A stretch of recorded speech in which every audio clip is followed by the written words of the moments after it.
So there is a wolf out here tonight, a grey wolf, and it is walking, just walking, slow and easy on the dark ground. You know, the ground out here is soft in some places and hard in others.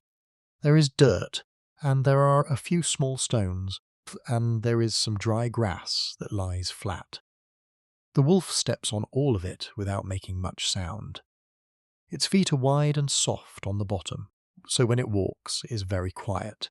One step, then another step. Then it stops for a moment, and then it walks again. And there, on the ground, a person is sleeping, just lying there, still and calm, on the same dark ground that the wolf is walking on. The person is not moving at all. Well, maybe a little, but mostly not. Just resting there, low on the ground, quiet. Now the wolf is getting closer. It is coming up the same path. Think it has walked this path many times before. Wolves like to use the same trails, you know. They walk the ground they already know, so the wolf comes along the trail, slow and steady, and the sleeping person is right there, close to the path. But here is the thing, the wolf does not stop. It does not get excited. It just keeps walking, and you might wonder why. You might think, wolf is a big animal with sharp teeth, so why does it not bother the person? Why does it just walk by? So let me tell you, the wolf is a hunter, but it hunts in a very certain way. A wolf chases. That is what it does. It looks for an animal that runs away, and then it chases that animal. Running is the important part. When something runs, the wolf's body wakes up inside, and it wants to go after it. The running is like a signal to the wolf. It says, here is something to chase. Here is something I can catch. But this person is not running. The person is just lying on the ground, not moving away, not getting up, not going anywhere. And because there is no running, there is no signal. Wolf looks, maybe, but nothing inside it turns on. There is nothing to chase. So the wolf just keeps walking. It is that simple, really. You see, for a wolf, a thing that runs is a thing that might be weak. When an animal runs from a wolf, the wolf can see how fast it is, how strong it is, where it is hurt, maybe. The running shows the wolf everything. It tells the wolf, this one is scared, this one is slow, this one I can catch. So the wolf learns about the animal by watching it run. That is how the wolf decides. But a sleeping person gives the wolf none of that. There is no running. There is no fear to see. There is nothing for the wolf to learn. So the wolf has no reason to think the person is something to catch. The wolf cannot tell anything from a still shape on the ground, and so, the wolf's mind, there is just nothing to do here, it walks on. Now the wolf is very close now. It is passing right by the sleeping person. Its feet press into the soft dirt, slow and quiet. Step, step. The dry grass bends a little under its paws, and then stands back up. The wolf's head is low, near the ground, and it is looking ahead down the trail where it wants to go. It is not really looking at the person, it is looking at the path in front of it, and the person keeps sleeping, still and calm and low on the ground, not running, not moving away, so the wolf has no reason to stop. None at all. The wolf goes by, slow and easy. Its long legs move one at a time. There is no rush in it. Wolves do not rush when there is nothing to chase. They save their running for when it matters, you know. They do not waste it. So tonight, still person on the ground, and nothing running away, the wolf just keeps its quiet, slow walk. It is calm. It is not worried, just going down the trail like it always does. And maybe that is a nice thing to think about. The wolf is right there, so close, and yet there is no danger at all. Because the only thing the wolf wants is something that runs, and nothing here is running. Person on the ground is safe just by being still and quiet and asleep. There is nothing to chase, so there is nothing to fear. The wolf is a few steps past now. Its tail hangs low and easy behind it. Its feet keep pressing softly into the dark ground. Small stones do not move much. The dry grass barely makes a sound. The wolf is leaving, going on down the trail, getting a little farther away with each slow step. And the person sleeps on, calm, still, resting on the soft, dark ground.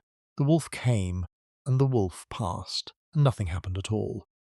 Because that is just how it works out here.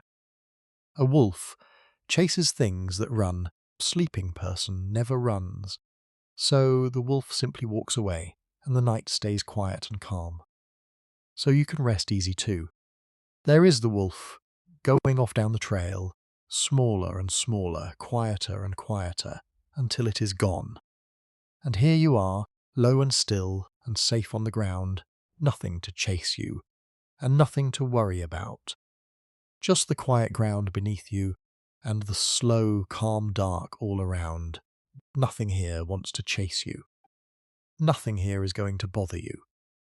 You can just lie still, and rest, and let the night stay quiet. So now we move a little way over, just a few steps towards some thick bushes. The bushes are low and full and dark, and they sit there at the edge of the open ground. And in those bushes there is a wild boar. You can hear it before you really see it. There is a soft sound of digging. A boar likes to dig, you know. It pushes its nose into the dirt and moves the soil around, looking for food down there. Roots, maybe. Or little things under the ground. So it digs and digs, slow and busy right there by the bushes. Boar is a stocky animal. It is low and heavy and close to the ground. It has a long nose, and it uses that nose to push into the dirt. Push, dig, and sniff. Then push again. The dirt comes up soft and loose around its nose. There are small bits of root and grass mixed in. Boar does not rush. It just keeps working at the ground, calm and steady, doing what it does every night. And nearby, the person is still sleeping. Just lying there on the ground, quiet and calm, not far from the bushes where the boar is digging. Person is not moving much, just resting, low and still. Now the boar lifts its head. It heard something, or maybe it just felt like looking up, so it raises its long nose out of the dirt, and it looks around for a moment. Its small eyes move across the ground, and it sees the shape of the person lying there close by. The boar holds still for a second. It looks, it waits, but then, well, just goes right back to digging. Down goes the nose into the dirt again. Push and dig and sniff. The person is still there. Boar knows it is there. But the boar is not bothered at all. It just keeps working at the ground like nothing happened. You might think that is strange. A wild boar can be a tough animal. It is strong and it can move fast, and it has tusks. So you might wonder, why does it not bother the person? Why does it just keep digging? So let me tell you why.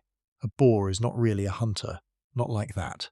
Boar does not go looking for trouble. It digs for food, and it eats, and it minds its own business. The thing about a boar is, only gets upset when something scares it.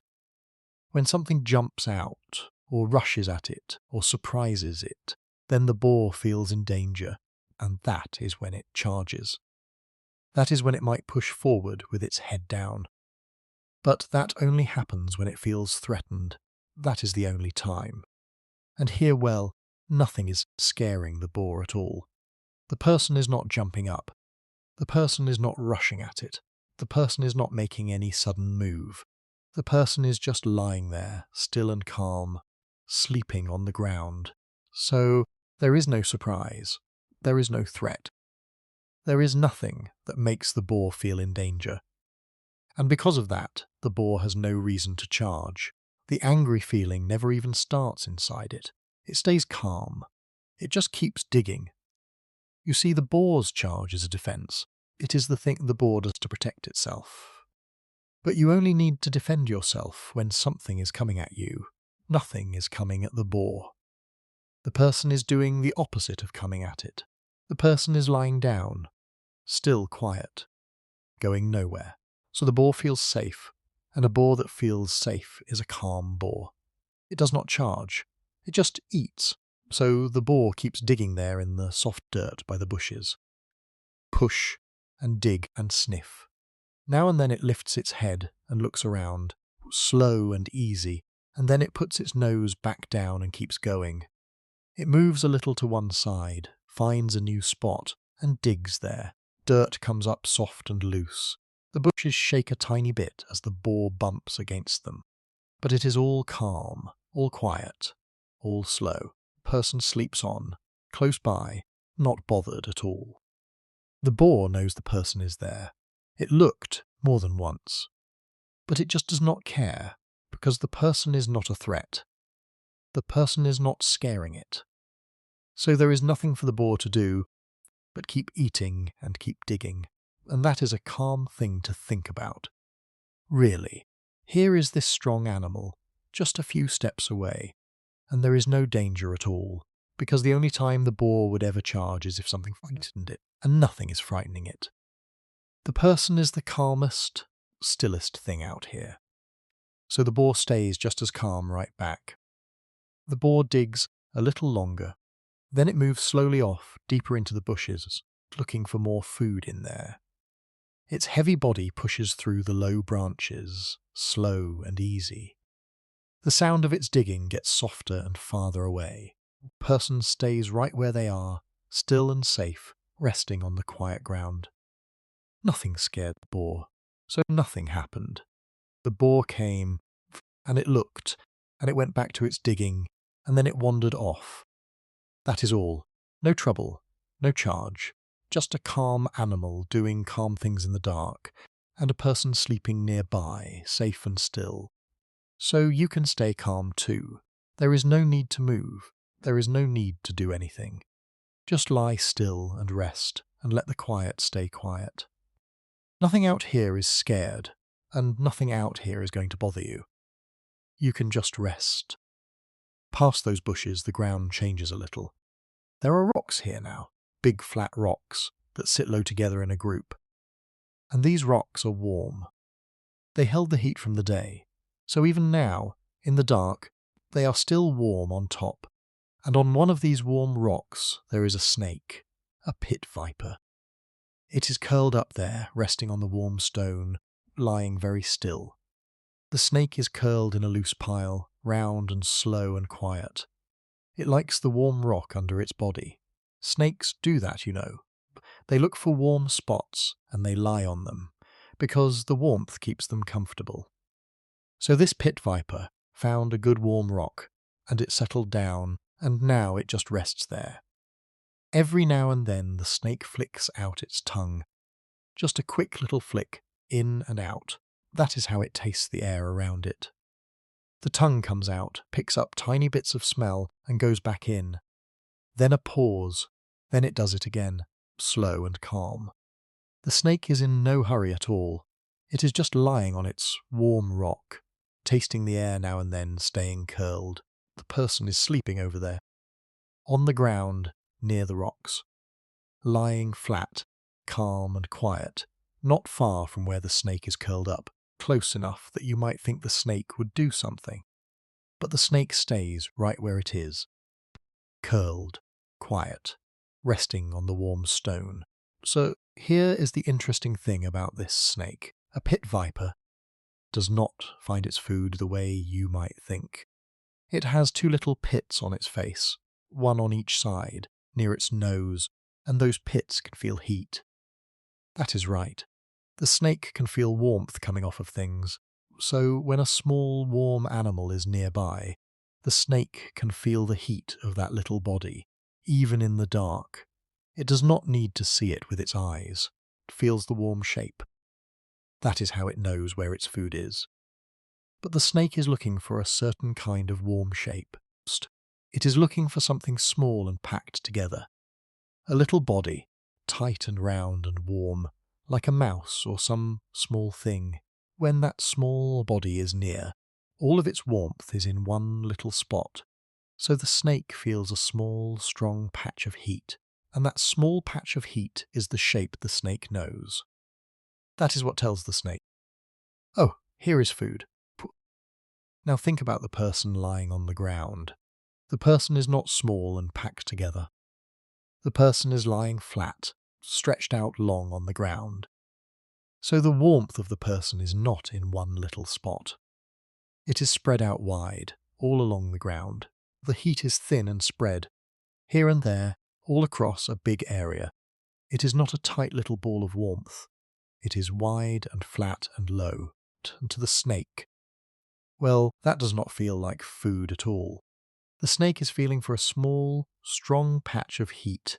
What it feels from the person is just a wide, soft, spread out warmth. There is no little round shape there. There is no tight, warm body. The snake's pits do not pick up the thing they are looking for. The warmth is there, sure, but it is the wrong shape. It is too spread out. It does not match what food feels like to the snake. So the snake just stays curled. It does not get ready to strike, does not move toward the person. Because as far as the snake can feel, there is no small, warm body nearby. There is just a wide, flat warmth that means nothing to it.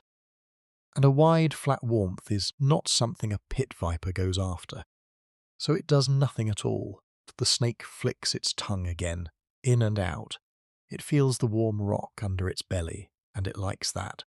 It shifts just a tiny bit, settling deeper into its curl, getting comfortable on the warm stone. Its body is loose and slow. There is no tightness in it. Snake that is about to strike gets tight and ready. But this snake is the opposite of that. It is soft and curled and calm. It is just resting. Person sleeps on, flat, and spread out on the ground, with all that thin, wide warmth coming off of them. The very thing that keeps the person safe here is the way they are lying, long and flat instead of small and round. Because of that, the snake never feels a meal nearby. It only feels a stretched out warmth that does not interest it one bit. The two of them stay like that for a while. The snake curled on its warm rock, tasting the air, feeling for small warm shapes that are not there. The person flat on the ground, sleeping, their warmth spread too wide and thin for the snake to care about. After a while, the snake gets even more still. Its tongue comes out less and less. It is comfortable on the warm stone, and it has no reason to go anywhere. There is nothing here it wants. So it just stays curled up, holding on to the warmth of the rock, slow and quiet and calm. The night is still all around the rocks. The warm stones, the curled snake, the flat sleeping person, all of it quiet and unmoving. And the snake, well, it just keeps to its rock. It feels no food nearby, so it has nothing to do. It lies there in its loose, slow curl, soaking up the warmth, tasting the air now and then, and letting the dark stay calm and still around the low, warm rocks. The sand near those rocks is dry and loose. A small scorpion is coming up out of it. First just its front comes out, then the rest of its body pulls free of the sand. It is small, low to the ground, with 8 legs and a tail that curls up over its back. It stands there for a second on the loose sand. Then it starts to move. The scorpion walks slow. It picks up one thin leg, moves it forward and sets it down on the sand. Then another leg, then another. All 8 legs working, slow and careful, one little step at a time. The sand shifts a tiny bit under each foot. You can see the tiny marks its legs leave behind, little dents in the loose sand. It moves a short way, then stops. Then it moves again. Scorpion's tail stays curled up over its back the whole time. It does not lower it. It does not get ready to sting. It just carries that curled tail along as it walks, slow and easy, across the open sand. Its 2 front claws are out in front, held low, close to the ground. Now and then a claw opens a little, and then closes again. But mostly it just walks, testing the sand, feeling its way along. Not far from the scorpion. The person is sleeping on the ground, lying still. very still, near the edge of where the sand meets the rocks. Person is not moving at all, just resting there, low and quiet, while the small scorpion walks across the sand nearby. Scorpion keeps coming closer. It does not walk in a straight line. It goes a little this way, stops, turns, goes a little that way. It is wandering across the sand, feeling around, looking for food. Maybe a small bug, something little it can catch. So it moves here and there, slow and patient, its thin legs pressing into the loose sand again and again. Now it is very close to the person, just a small gap of sand between them. The scorpion walks right up near the person's hand, which is resting on the ground. It is so close now, close enough that it could walk right onto the person if it wanted to. But the scorpion does not seem to know the person is even there. It just keeps wandering, slow and calm, testing the sand with its legs. And here is why. A scorpion does not find things the way we do. It is not really watching with its eyes. What it does is, it feels the ground. It has tiny little sensors on its legs, very fine ones, and those sensors can feel the smallest shakes in the sand. When something moves nearby, even a little, it makes a tiny shake in the ground. The sand trembles just a little bit, and the scorpion feels that shake through its legs. That is how it knows something is near. That is how it finds a bug to eat. It feels the ground move. But the person is not moving, not even a little. The person is lying completely still on the ground, so the ground is still too. There are no shakes coming from the person, no trembling in the sand, nothing for the scorpion's legs to feel. And because of that, well, the scorpion has no idea the person is there at all. To the scorpion, that spot is just quiet, still ground. It feels nothing. So it does not know there is a person right beside it. The scorpion walks even closer. One thin leg lifts and comes down on the sand right next to the person. Then, another. It is right there now, almost touching. It still feels nothing, because nothing is shaking. So it just keeps going, slow and calm, crossing the little patch of sand by the person's hand. Its legs press into the sand, soft and light. Its tail stays curled, its claws stay low. It is not afraid and it is not interested, just does not know. A small bit of wind moves across the sand. It pushes a few loose grains along the ground, just a tiny bit. The scorpion stops for a second.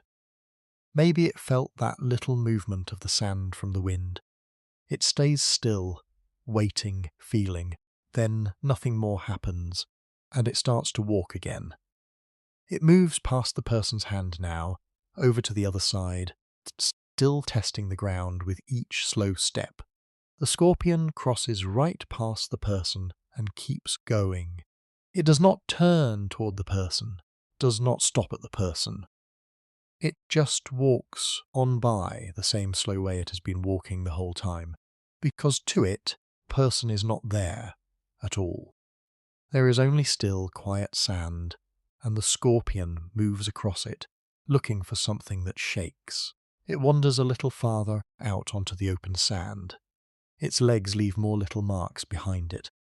It stops, turns, feels the ground, picks a new direction. Still searching, still slow. Its curled tail bobs a little as it walks. Now and then, a claw opens and closes. It is just doing what it always does, moving across the ground, waiting to feel some small shake somewhere that means food. The person stays still behind it. The scorpion gets a little farther away, with each slow step, its small body low against the pale sand post. It reaches a spot where the sand piles up against a low rock, and it stops there for a moment, feeling around the base of the rock with its front legs. Then it moves around the side of the rock, slow and quiet. The loose sand shifts softly under its thin legs as it goes. High up, on a rocky ledge, above where the person sleeps, there is a lynx sitting. It is a wild cat, bigger than a house cat, with thick fur and tufts of hair on the tips of its ears. It sits up there very still, the flat top of the rock, with its front legs straight and its paws side by side. Its tail is short, and it rests against the rock behind it. The lynx looks out over the ground below, slow and calm, just sitting there. The lynx turns its head a little. It moves it to the left, slow, looking across the ground. Then it stops. Then it turns its head back to the right, just as slow, looking the other way. Its eyes are big and round. They move across the dark ground below, taking in everything down there. The rocks, the sand, the low bushes off to the side. The lynx sees all of it from up on its ledge. And down below, the person is sleeping on the ground, lying low and still, quiet shape on the dark ground. The person is not moving, just resting there, flat and calm, while the lynx sits high above and looks down. Now, the lynx's eyes pass over the person. They move across the ground slow, and they go right over the shape of the sleeping person, but the eyes do not stop. They do not lock on. They just slide right past, the same way they slide past a rock or a little pile of dirt. The lynx looks right at the person and keeps looking on past them to the next thing. It does not pause at the person at all, and you might wonder why. The lynx has very good eyes. It can see well in the dark. It is sitting right up there, looking down at everything. So why does it look right past a person lying on the ground? Why do its eyes just slide on by? So here is the thing. The lynx is looking for a certain kind of shape. It knows what an animal looks like. It knows the shape of a rabbit, or a small deer, or a bird. It knows those shapes because it hunts them. So when its eyes move across the ground, it is looking for one of those shapes. Something that looks like an animal. Something it knows. But the person on the ground does not look like any of those things to the lynx. The person is lying flat and low, all in one quiet lump on the ground. There is no animal shape there that the lynx knows. There is no head held up, no legs standing, no animal moving along.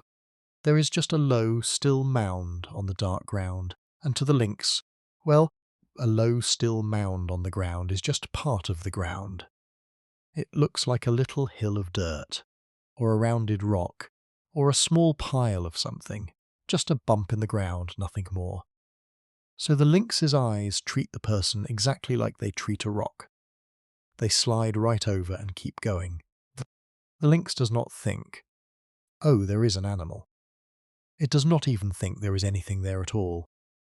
To the lynx, that shape is just more ground, just a small lump among the rocks and the dirt. It is not alive, as far as the lynx can tell. It is just part of the land down there. Lynx keeps looking around. It turns its head again, slow, scanning the ground for the shapes it knows. Its big eyes move steady across the dark, and every time they come to the person, they just pass over because there is nothing there the lynx recognizes. Psst. It is not hiding the person from itself, you know. It is just that the person does not match anything the lynx is looking for, so the lynx's mind files it away as ground and moves on. After a while, the lynx shifts its weight on the ledge. It lifts one front paw, slow, and sets it down a little to the side. Then it settles again. It is comfortable up there on the rock. Its ears turn a little, picking up small sounds from far off. But it is calm. It is not crouched to pounce. It is just sitting, watching the ground below, looking for an animal it knows and not finding one. The lynx yawns, slow, and then closes its mouth again. Its eyes go half shut for a moment, then open back up. It keeps watching. The wind moves a little across the ledge and ruffles the fur on the lynx's back. Just a bit, then it settles. The lynx does not mind. It stays sitting, calm and patient, its eyes still sliding over the still shape on the ground below as if it were nothing but a rock. Then the lynx decides to move on. It stands up on the ledge, slow, stretching its front legs out. It steps along the top of the rock, careful and quiet, placing one paw and then the next. It comes to the edge of the ledge and looks down at the slope. Then it steps off, down onto a lower rock, soft and light, barely making a sound. It climbs down the rocks slowly, picking its way, one paw at a time. Thick fur on its body moves a little as it goes. It reaches the bottom and steps onto the dirt, then walks off along the base of the ledge, away from the rocks, away from the still shape it never even saw as alive. Its short tail bobs a little as it goes. It moves off across the ground, slow and quiet, looking for the animal, shapes its nose somewhere else. And the low mound on the ground stays right where it is, part of the dark ground to the lynx, as the cat walks away into the dark. A tall tree grows up out of the rocks, and on one of its branches an owl is sitting. It is a big bird with soft feathers, all puffed up and round on the branch. Its feet are wrapped around the branch, holding on tight, the little claws curled over the wood. It sits up straight, very still, with its round face pointed out over the ground below. The owl turns its head. It moves it slow, all the way to one side, looking out across the dark ground. Then it turns it back the other way, slow again. An owl can turn its head very far, much farther than we can, so it looks all around without moving its body at all. Just the head, turning this way and that, slow and smooth, while the rest of it stays still on the branch. And below the tree the person is sleeping on the ground. Lying low and quiet near the rocks, a still shape down there in the dark. The person is resting, not moving, while the owl sits up above and turns its head and listens to everything around. Because that is what the owl is really doing up there. It is listening. An owl has very, very good ears, even better than its eyes in some ways. So it sits very still, and it listens to the whole area below. It listens for the smallest sounds, the tiny rustle of something moving in the dry grass, the little scratch of small feet on the dirt, faint squeak of a small animal somewhere down there. The owl's ears pick up all of those tiny sounds, even from way up on the branch. Here is the thing about what the owl is listening for. The owl is hunting for mice, little mice, and other small animals about that size. That is its food. That is what it eats. So its whole body, its ears, its eyes, all of it, is set up to find those tiny animals. When a mouse moves down in the grass, it makes a very small sound and the owl can hear it. The owl turns its head toward that sound, and it locks onto it, and that is when it might drop down to catch it. The owl is built for that. Small sounds, small animals, that is its whole world. But the person down on the ground is not small. The person is big. Way, way bigger than a mouse. Bigger than anything the owl would ever try to catch. So even though the person is right there below the tree, the owl is not interested at all. The person is just too big to be food. It is not on the owl's list of things to eat. The owl is looking for something it can carry off in its feet, something little, and a person is nothing like that. So the owl's ears do hear the area. Sure, but they are listening for those tiny mouse sounds, that little rustle and squeak down in the grass. And the still person makes none of those small sounds. There is no little scratch of mouse feet. There is no tiny squeak. There is just a big, quiet shape on the ground that is far too large to matter to the owl, so the owl's ears pass right over it, the same way they would pass over the rocks, or the tree itself. It is just not the kind of thing the owl cares about. The owl turns its head again, slow, pointing its round face off to one side. It is listening hard over there now. Maybe it heard a tiny something far off, a little rustle in the grass, way out past the rocks. Its head holds, still pointed that way, the ears underneath the feathers working to find the exact spot. The owl waits. It does not move. It just listens, patient, for that small sound to come again. Down below, the person stays still. But the owl is not even thinking about the person. The owl's whole mind is way out there, on that tiny sound in the distance, on whatever small animal might be moving out in the dark. That is the only thing that matters to it. The little ones, the mouse-sized ones. The person is just too big to ever be a thought in the owl's head. The owl blinks, slow. Its big round eyes close for a second and then open again. It shifts its feet a tiny bit on the branch, claws sliding and then gripping again on the wood. Its soft feathers ruffle a little when the wind moves through the tree, and then they settle back down. Flat, the owl stays calm. It is just sitting, listening, waiting for the small sounds it knows. Then the owl hears something it likes. Its head snaps a little to one side, quick and sharp, locking onto a faint sound far out in the dark, leans forward on the branch. Its feet loosen their grip, and then it opens its wings, wide and soft, and pushes off the branch without a sound. Owls fly very quietly, you know. The soft feathers make almost no noise at all. So it lifts off the branch and glides out over the ground, low and quiet, heading toward that tiny sound it heard. It flies away from the tree, out past the rocks, its wings moving slow and silent through the dark. It is going after the small thing it heard, the little mouse-sized, something far out in the grass, glides lower and lower. As it gets near the spot, its eyes and ears locked onto that one tiny sound, and it passes right over the sleeping person on its way, gliding above without a single glance down, because the big still shape on the ground is nothing to it at all. And the owl carries on out across the dark ground toward the small thing it wants. Out in the dark air above the ground, a bat is flying. It is small, with thin wings that stretch out wide, and it moves fast through the air, much faster than you might think. It dips down low, close to the ground, and then it lifts back up. It turns quick in the air, this way, then that way, never flying in a straight line for long.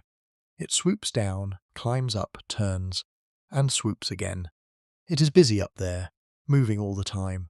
The bat comes down, low over the ground, so low it almost touches it, and then it pulls up and climbs back into the dark air above. Its wings beat fast and light. They make a soft, soft sound, just a little flutter as it cuts through the air. Then it dives down again, low over the dirt, fast and back up, over and over, swooping and climbing, all across the open air above where the person sleeps. Down there on the ground, the person is lying still. A big quiet shape on the dirt, resting, not moving. The bat flies right over the top of the person, low and fast, again and again. It passes just above, swooping by, but it never lands on the person. It never even slows down for the person. It just keeps flying its quick, busy path through the air. So, you might wonder, how does the bat fly around like that in the dark and never bump into anything? It is so fast and it is so dark, but it never hits the ground, never hits the tree, never crashes into the person lying there. Well, the bat has a special way of knowing what is around it.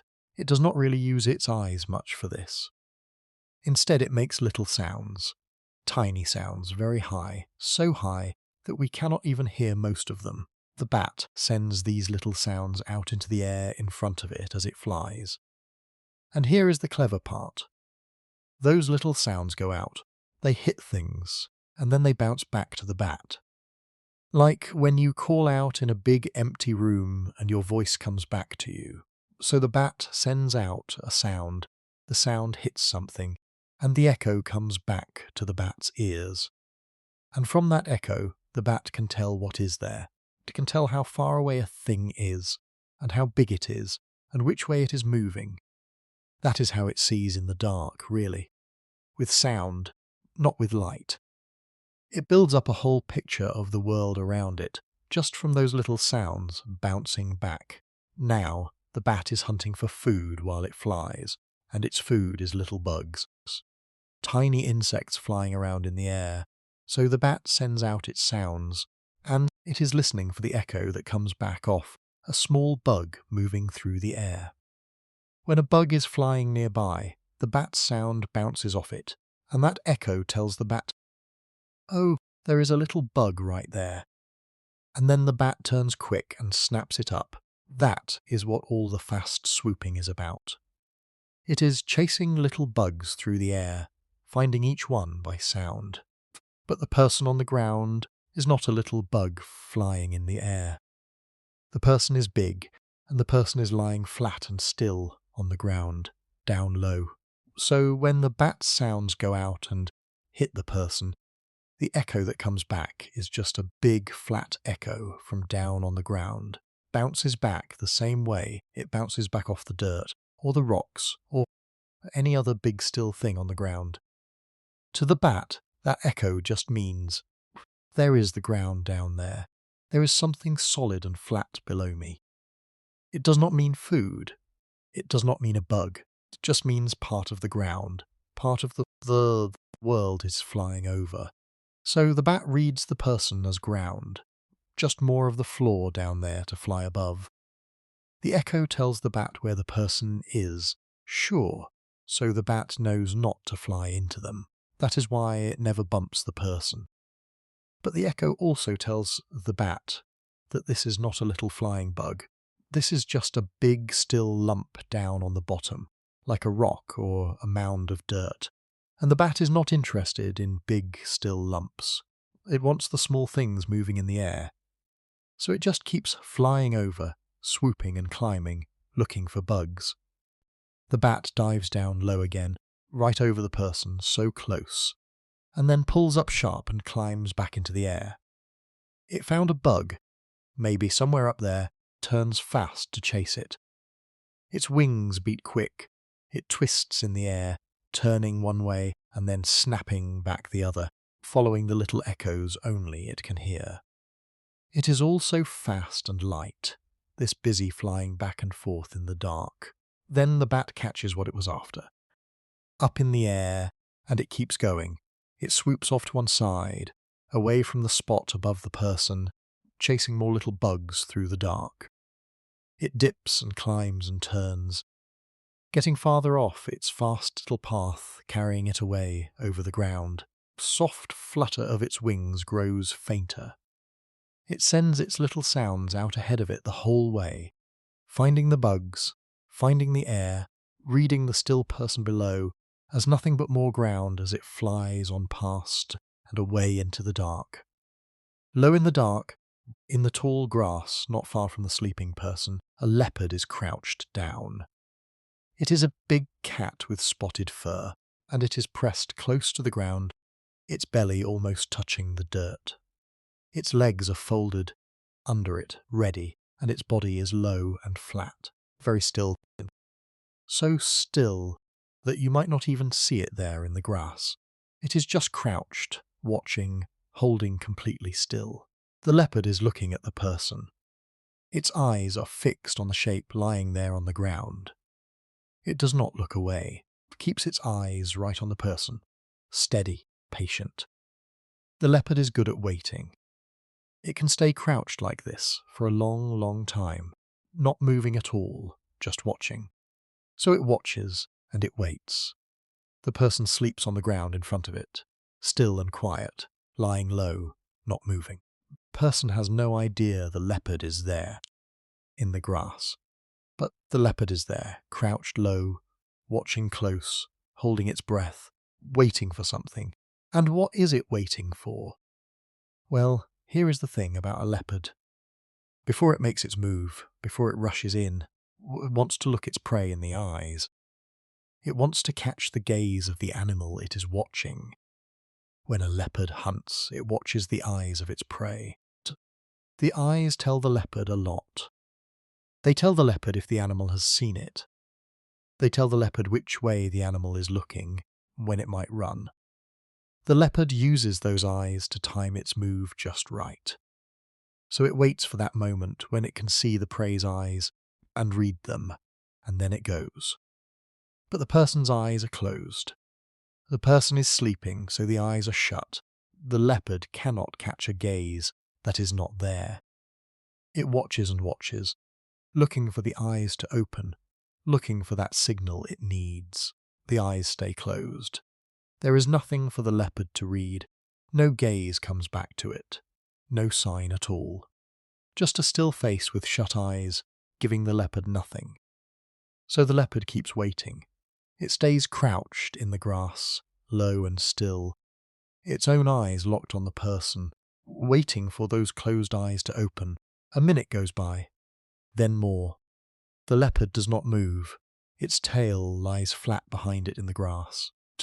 Its ears are turned forward, pointed at the person. Every part of it is ready to go, but it does not go, because the signal it needs has not come. The eyes have not opened. So the leopard holds and waits and watches some more. The grass moves a little in the wind around the crouched cat. Few blades bend and then stand back up. The leopard does not even blink at that. Its eyes stay on the person, steady, patient, waiting for the gaze that never comes.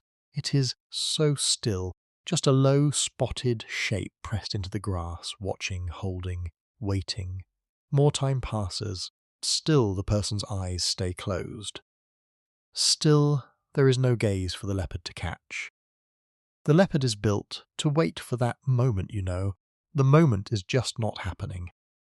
It needs to see those eyes before it will commit. It needs that signal. And the signal is not coming. Person sleeps on, eyes shut, face still, giving the leopard absolutely nothing to read. And without that signal, the leopard will not move in. It will not rush a thing whose eyes it cannot see. That is just not how it hunts. It waits for the gaze every time, and only then does it go. So it stays crouched, it keeps watching. It gives the closed eyes more time, and more time hoping they will open. But they do not. The leopard's body, held so tight and ready for so long, begins to ease just a little. It has been crouched here a long while now. The eyes never opened. The gaze never came. And a leopard does not wait forever on a thing that gives it nothing back. Slowly, it starts to lose interest. The thing it was waiting for is just not going to happen. The leopard lifts its head a little, slow. It looks away from the person for the first time, off to the side, out into the dark grass. Then it looks back at the person once more, closed eyes just to check. Still nothing. Still shut. So the leopard makes up its mind. It rises up out of its crouch, slow and quiet. First its front legs straighten, then its back, lifting its low body up off the ground. It stands there in the grass for a moment, tall now instead of flat, looking down at the still person one last time. The eyes are closed. There is no gaze, so there is nothing here for the leopard. It turns its body, slow, away from the person. It places one big padded paw forward into the grass, soft and silent, then the next. It walks off low through the tall grass, its spotted shoulders moving up and down with each slow step, does not look back. It just walks away, quiet, the grass closing behind it, going off to find a different animal, one whose eyes it can catch, one that will give it the signal it waits for. And the person stays there, eyes closed, as the leopard moves off into the dark grass and is gone.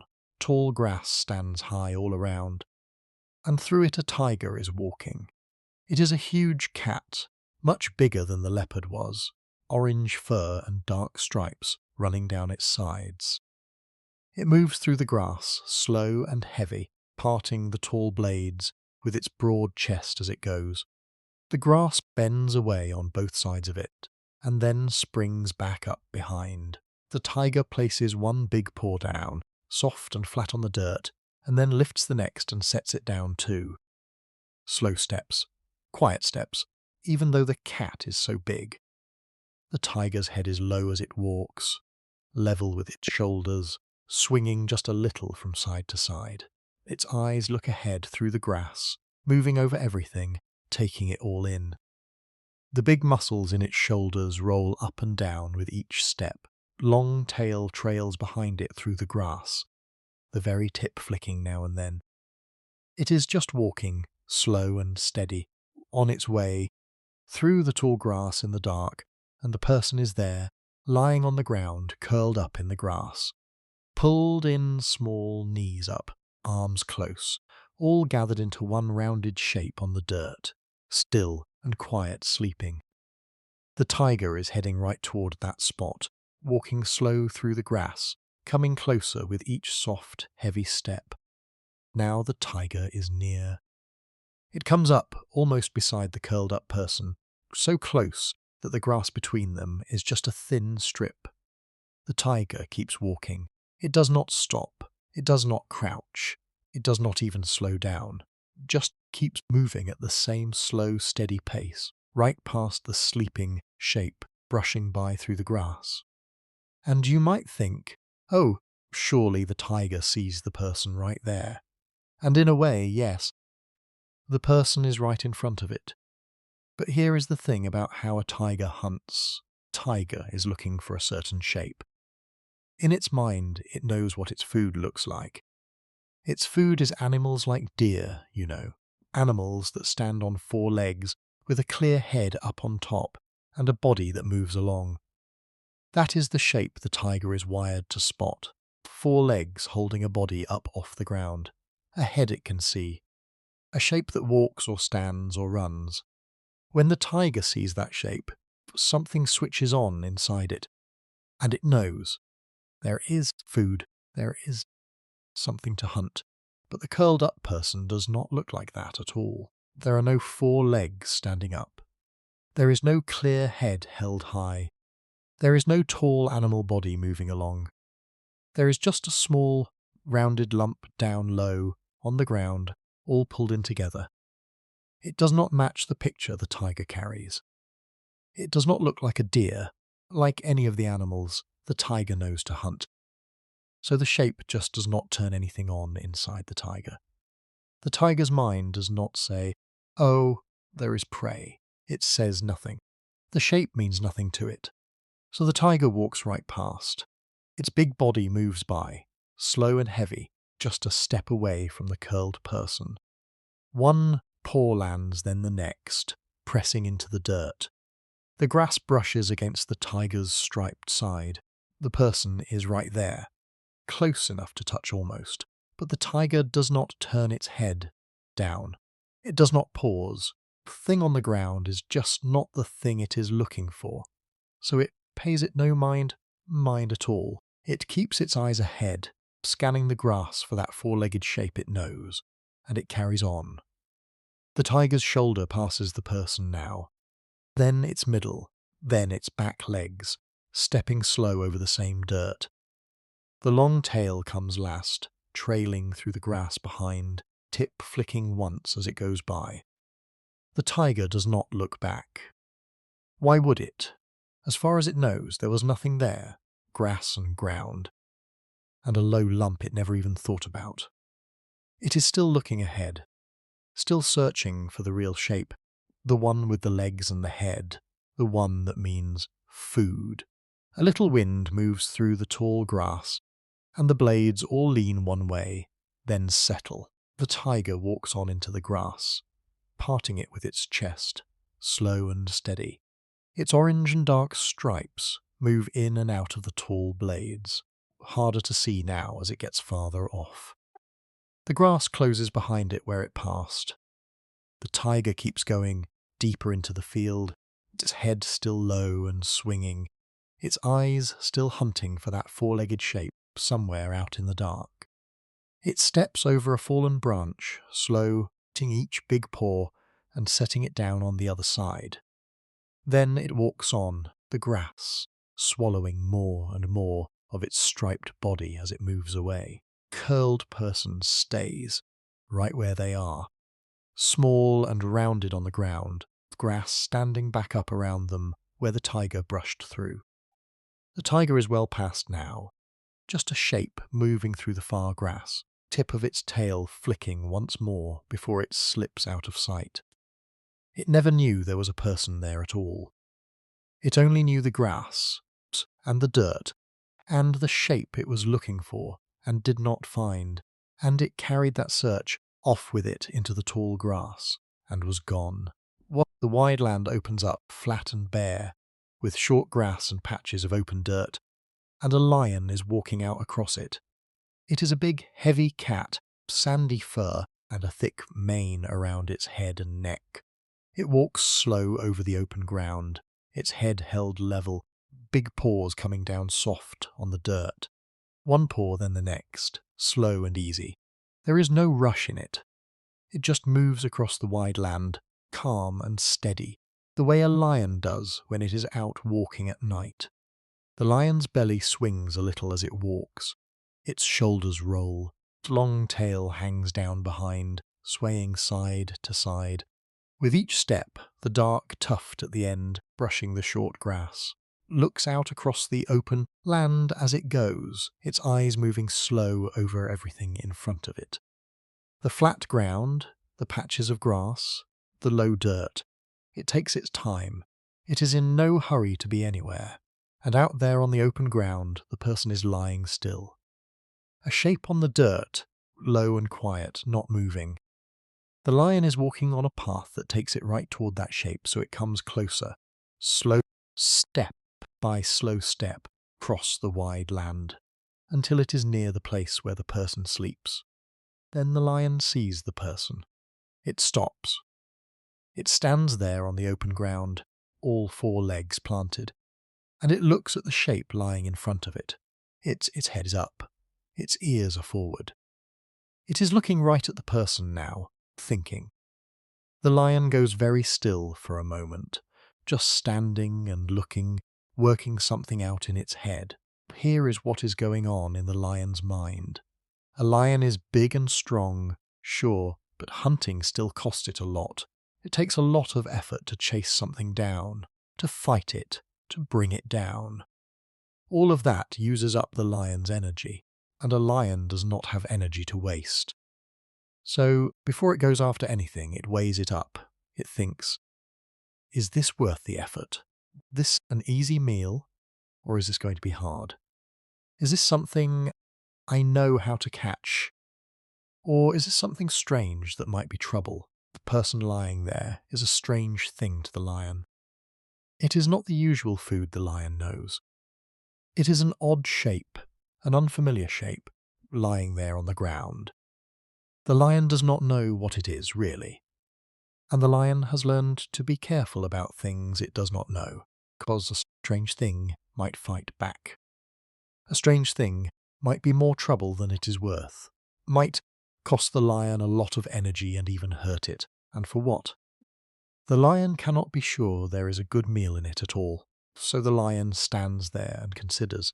And out on this wide land, there is easier food around. There are animals the lion knows well, animals it has caught many times before, animals it knows exactly how to bring down. Those are a safe bet. Those are worth the effort. Going after the familiar, easy food makes good sense. But spending its energy on this strange, unknown shape on the ground, something that might fight back, something it cannot even be sure about, well, that just is not worth it. The risk is too high, and the reward is not clear at all. The lion decides. It is not going to bother. It looks at the person for one more second, and then it simply lets it go. It is not interested. The math does not add up for the lion. Easier food is out there, and this odd shape is not worth the trouble. So the lion just moves on. It lifts one big front paw and steps forward, off to the side, away from the person, then the next paw. It starts walking again across the open land, slow and calm, the same easy pace as before, does not crouch. It does not get ready to pounce. It just walks, passing wide around the person, keeping its distance from the strange thing on the ground. There is no need to go near it. There is nothing in it for the lion. The lion's big body moves on across the open dirt. Its mane sways a little as it walks. Its tail swings behind it, the tuft brushing the short grass. It holds its head up, looking out across the wide land ahead, toward where the easier food might be. The animals it knows how to catch. Its eyes scan the open ground out there, far off, leaving the person behind without another look. A little wind moves across the flat land, pushing some loose dirt along the ground in a thin line, and then it stops. The lion keeps walking. It steps over a low patch of grass, slow, keeps going, getting smaller as it crosses the wide open space. Its sandy fur blends into the pale dirt the farther off it gets. Person stays right where they were, the strange, unknown shape the lion decided to leave alone. And the lion walks on across the open land, unhurried, saving its strength for the food that is worth it. The food it knows. Its slow shape moves off toward the far edge of the open ground, the swaying tail the last thing to see, until it crosses out past a low rise in the land and is gone from sight. A hyena is coming, can hear it before you really see it. Just a soft, steady patter of feet on the dirt, getting closer along the edge of the open land. Then it comes into view, trotting. It is a sturdy animal, with a back that slopes down from high shoulders to lower hips, rough fur with dark spots on it. It keeps a steady trot, head held low, nose almost touching the ground, swinging a little from side to side as it moves. Sniff, sniff, sniff. That is what the hyena does as it trots. Its nose works the whole time, pulling in every smell along the ground. It does not stop much. It just keeps that steady pace, smelling the dirt, smelling the air, reading everything it passes. Now and then it lifts its head and takes a longer sniff of the breeze, then drops its nose back down and trots on. Hyenas search like this for hours, you know. They cover a lot of ground, nose down, looking for anything that might be a meal. Person is lying out on the open ground, a little way off from where the hyena trots. A still shape on the dirt, quiet, resting. The hyena's path runs along the edge, near the person, but not right up to them. So it comes trotting by, off to the side, and the smell of the person drifts across the open ground and reaches that working nose. The hyena slows.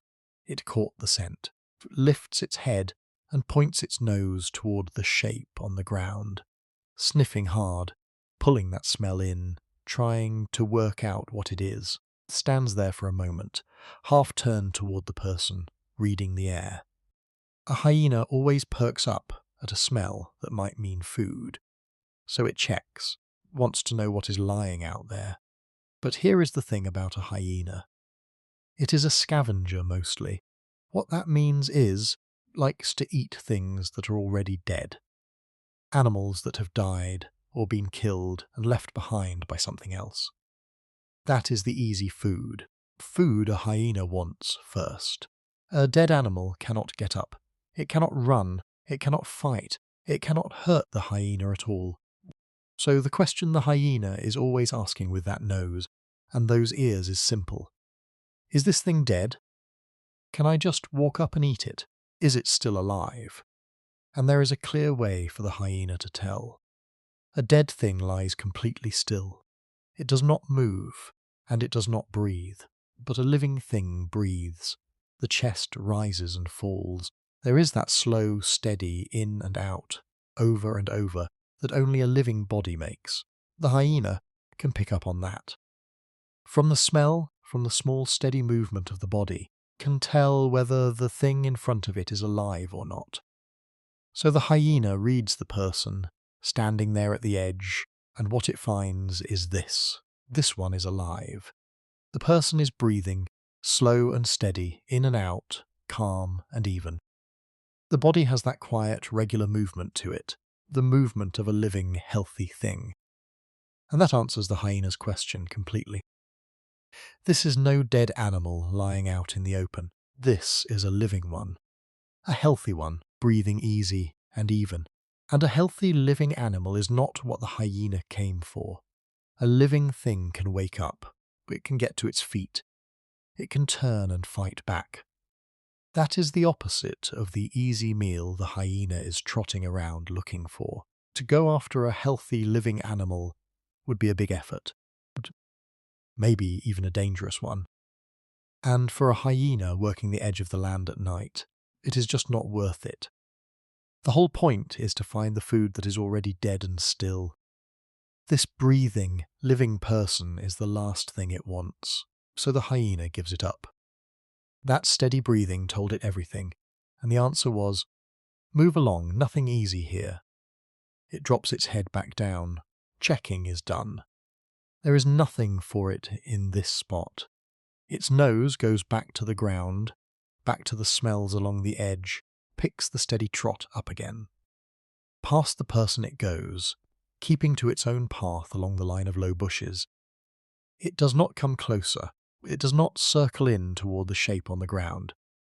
It just trots on by, nose down and sniffing, already searching for the next smell, the next thing that might be dead and easy and waiting. The slow, steady breathing of the person stays right where it is, very thing that turned the hyena away. The wind shifts along the edge of the open land, carrying the smell of dirt and dry scrub. The hyena pulls it all in as it goes, sorting through it for anything lifeless. Its sloped back rocks up and down with each step of its trot. Body fur lifts a little in the wind and then settles flat again. It holds that low, searching pace, putting more and more ground between itself and the living shape it left behind.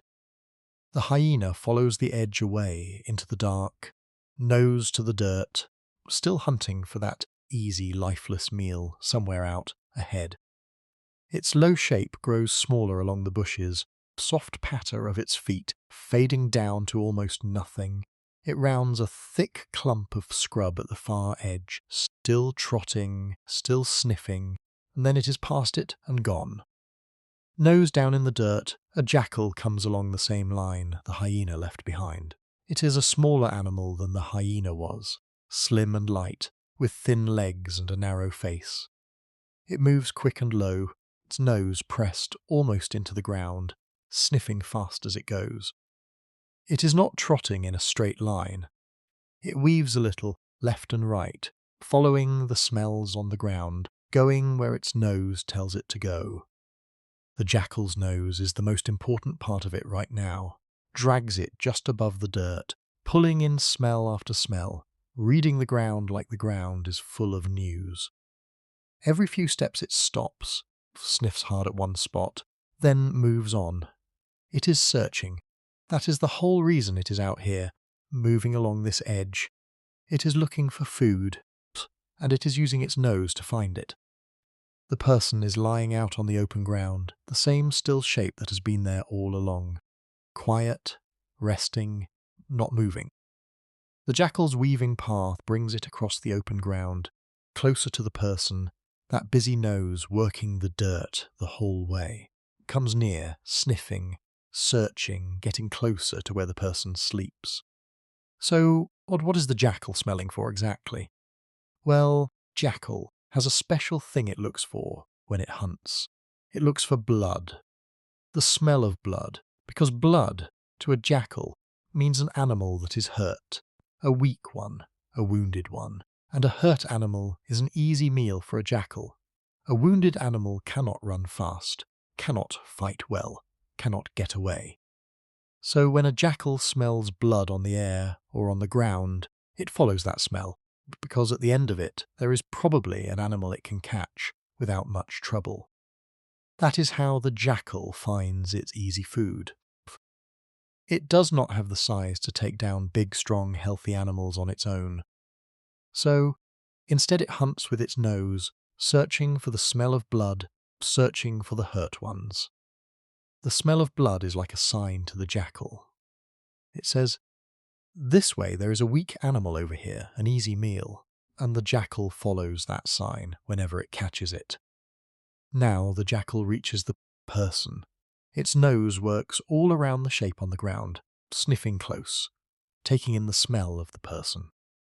It moves its nose along, checking, reading, searching for that one smell it wants, the smell of blood. It sniffs near the person, slow and careful, its narrow face down low, really working at it. But there is no blood here. Person is not hurt. There is no wound, no cut, nothing bleeding. The person is whole and unharmed, just sleeping there on the dirt, so there is no smell of blood for the jackal to find. None at all. The jackal sniffs and sniffs, and the smell it is looking for simply is not there. Without that smell of blood, well, the jackal has nothing to go on. There is no sign of a weak animal here. No sign of a wounded one. No sign of an easy meal. The person just smells like a whole unhurt thing. And that is not what the jackal is hunting for. The one smell that would have made the jackal interested, the smell of blood, is completely missing.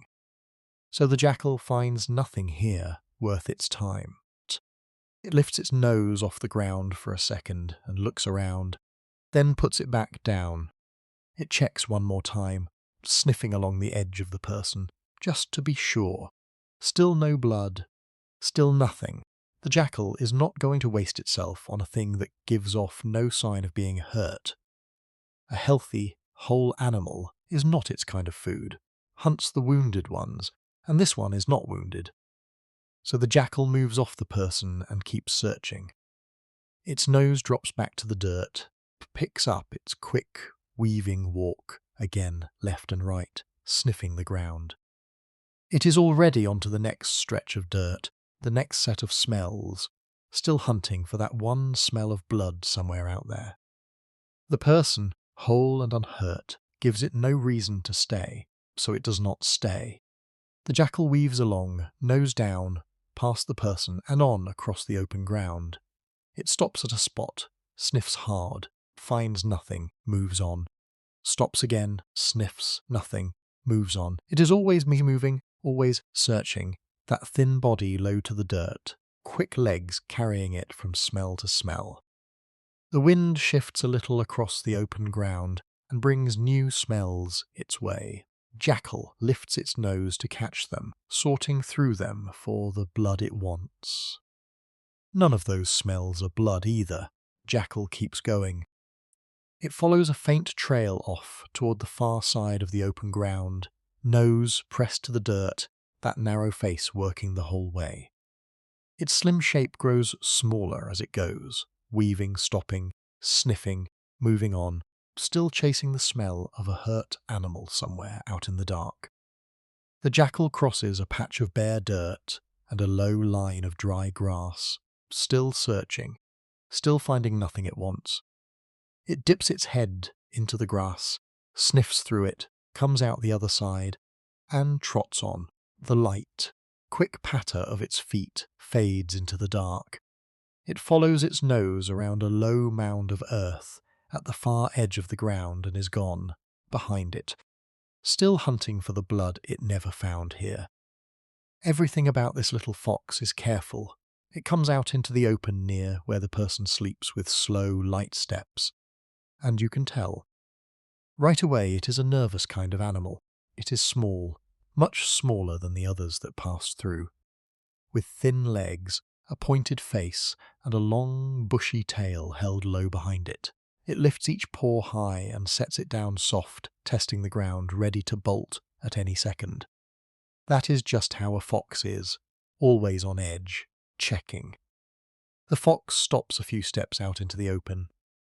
It stands there light on its feet and looks around. Its big ears turn this way, then that way, picking up every little sound in the dark. Its tail stays low. Its body is still, but it is the kind of still that can move in an instant. The fox is close to the person now, closer than a lot of the others got, just a short gap of dirt between them. But it does not know that yet. It is still reading the place, still working out what is around. Then up goes the nose. The fox lifts its pointed face a little and sniffs at the air, Small, quick sniffs, soft and fast. It is checking the smells on the breeze, the way a fox always does. Its nose is maybe the most important thing it has, you know. Tells the fox what is near and whether to stay or run. So the little animal stands there in the open and pulls in the night air. Sniff, sniff, sniff, sorting through the smells. And almost at once it finds the smell of the person. The scent of a human coming off the still shape on the ground, carried right to the fox's nose on the air. The fox catches it clear. And the second it does, the whole little animal changes. Its body stiffens, its ears flatten back a bit. Whatever calm it had is gone, because it knows this smell, and it does not like it one bit. Here is why. For a very, very long time, foxes have been afraid of the smell of humans. Far back, through fox after fox, after fox. All the ones that came before this one, they learned that humans are something to keep away from. That fear got handed down, over and over, year after year. All those foxes passing it along, till it stopped being something a fox had to learn at all. Now it is just built right in. A fox is born already knowing. The smell of a human means trouble. The smell of a human means, do not go closer, get away. So this little fox does not have to think about it, does not creep up to look. It does not study the shape on the ground to figure out what it is. The smell alone is enough. That old, deep fear is sitting right there inside it, and the human scent sets it off the moment it arrives. The fox feels it straight away. Humans are to be feared. Time to leave, and leave quietly. And the fox does just what that fear tells it to do. It does not panic, does not yelp or thrash around. A fox is too careful for that. It just decides in one quick moment that this is no place to be. The smell told it everything it needed. There is no reason for a fox to be anywhere near a human. So it gets ready to slip off, soft and silent, the way a careful little animal does. It turns. The fox brings its slim body around, smooth and light, lifting its paws and setting them down again, till it is facing away from the person, back toward the dark it came out of. The bushy tail swings around, low behind it as it turns. It does not exactly run, but it does not waste time either. It just turns quiet and quick, putting the human smell at its back. Then it steps away. Small, light steps, careful on the dirt, each paw lifted high and placed down soft so it barely makes a sound. Halfway through, turns its head, and glances back once at the sleeping shape. Just a quick check over its shoulder. Then it faces forward again, and keeps moving, slipping off, leaving the person and that smell behind it. The fox is not frantic about it. It is just doing the thing every fox before it learned to do. It smelled a human, and so it left. That is all there is to it. Fear did its job, and kept the little animal from going any nearer. So now it walks off, soft and even, heading back toward the cover it likes, or space opening up between it and the person with each quiet step. A small breeze drifts across the open ground and carries that human smell along with it for a second, and the fox, catching it again, picks its pace up just a little. Its low tail floats out behind it. Its ears stay turned backward, still listening behind it, making sure nothing is coming after. It threads between a couple of low bushes, light and silent, its small shape ducking in and out of the dark.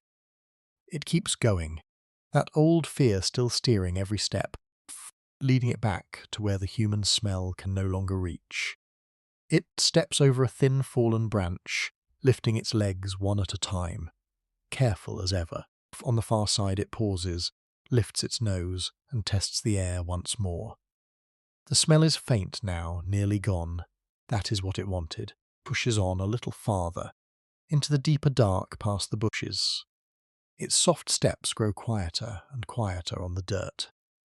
The low, pale tail is the last part of it to see, And then the bushes fold around it, and the little fox is gone into the cover, still moving away from the human and the smell it has feared since long before it was born.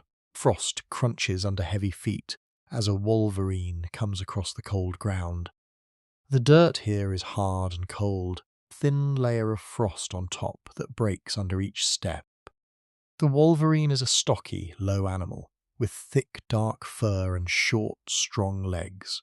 It is built heavy and solid, close to the ground, and it walks with a kind of rolling, plodding gait, one heavy foot, and then the next, crunching through the frost as it goes. This is a tough animal.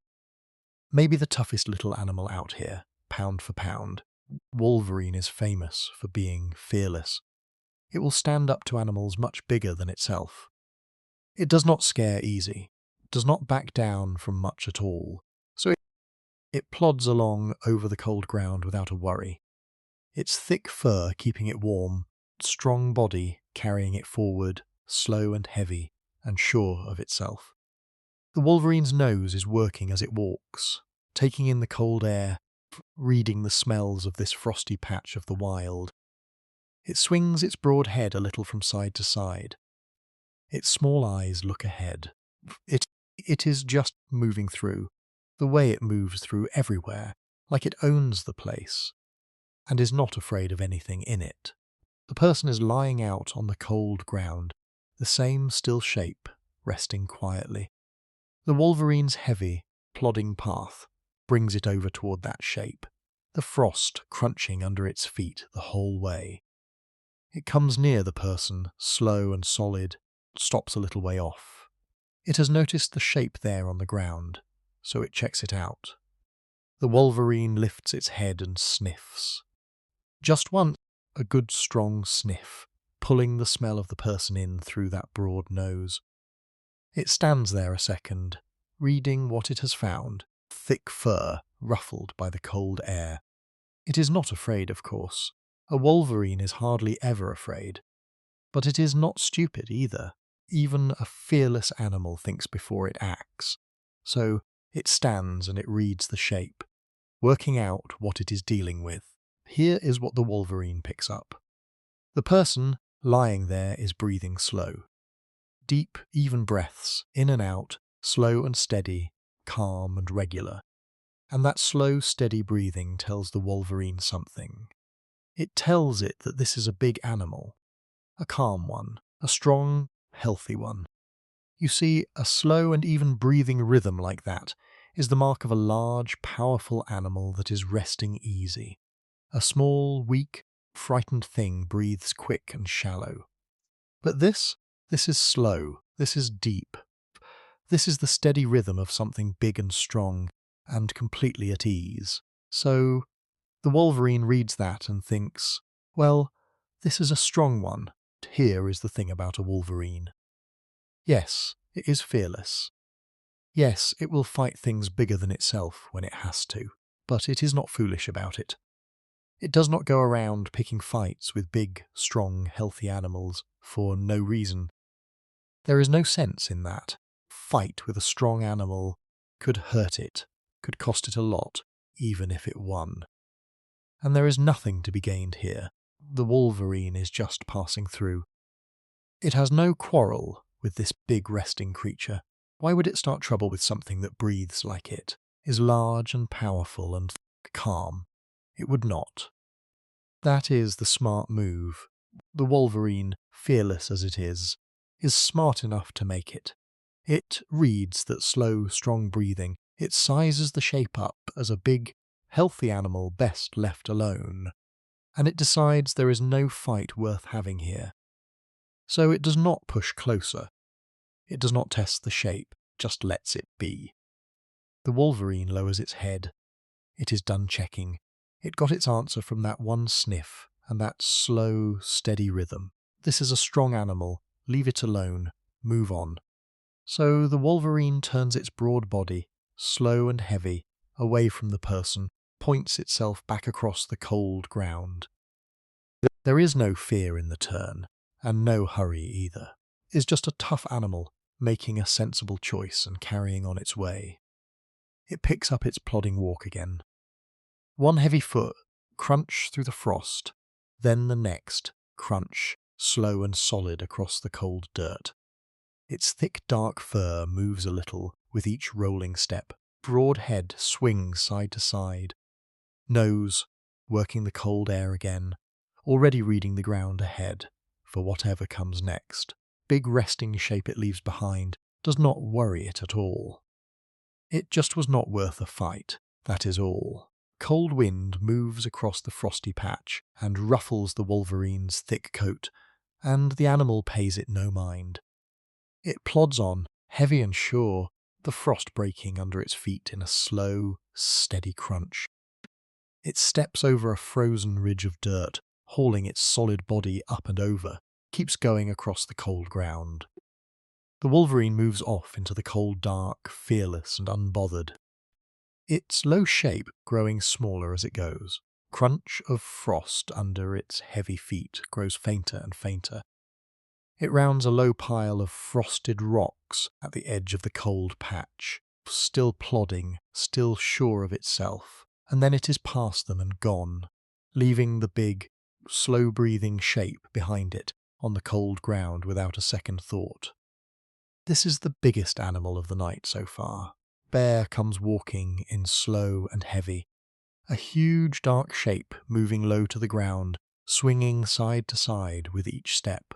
Its big paws come down flat and soft on the dirt one after another, and you can almost feel the weight of it in the way it moves. It is in no hurry, it just lumbers along, its big head hanging low, swaying a little. As it makes its way across the ground toward where the person sleeps, bear is a curious animal. That is a thing a lot of people do not know about bears. They are not just big and mean, charging around looking for a fight. Mostly they are careful, and mostly they are curious. They like to check things out. They poke around, they sniff at this and that, they investigate. And a bear is careful too. It does not rush into things. It takes its time, looks a thing over, figures out what it is before it does anything. So this bear, seeing the shape on the ground, gets curious about it. And it comes over to have a look. Person is lying there on the dirt, the same still shape, quiet and resting. The bear lumbers right up close, closer than any of the others dared to come. It stands over the person, this huge dark animal, its big head lowered down toward the shape on the ground, and then it starts to sniff. The bear sniffs at the person, slow and close. Big, deep sniffs, its nose moving along just above the shape, taking in everything. A bear's nose is very, very good, you know, can smell things from far away. And up close like this, it can read a thing in great detail. So it sniffs along the person, learning the smell, working out what this is. It is curious. It wants to know. But here is the thing the bear is really doing as it sniffs. It is waiting. It is waiting to see what the shape does. That is how a careful, curious bear checks something out. It gets close, it sniffs, and then it watches for a reaction. Does the thing jump up? Does it run? Does it turn and make a noise? Does it swat at the bear, or back away, do anything at all? The way a thing reacts tells the bear what it is dealing with. A thing that bolts is prey, maybe. A thing that snarls and stands tall might be a threat. So the bear sniffs, and it waits, and it watches for the shape to do something. Person does nothing. Nothing at all. The bear sniffs right up close, big and looming over the shape, and the shape just stays still, does not jump up. It does not run away. It does not turn or snarl or swat or back off. It does not react in any way. It just lies there, completely still, the same as it was before the bear came. And to the bear, well, that is a strange answer. But it is also a clear one. A thing that does not react is not a threat. It is not rearing up to fight. It is not doing anything dangerous. So the bear is not worried. There is no reason to be. But here is the other side of it. A thing that does not react is also not very interesting. The bear was curious, sure, but the fun of being curious is in the reaction, in seeing what a thing does. And this thing does nothing. It just lies there. There is no chase, because it did not run.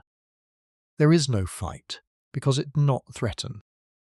There is just a still shape that gives the bear nothing back at all, so the bear, after a moment, starts to lose interest. It sniffs once more, slow, waiting one last time for the shape to do something. Still nothing happens.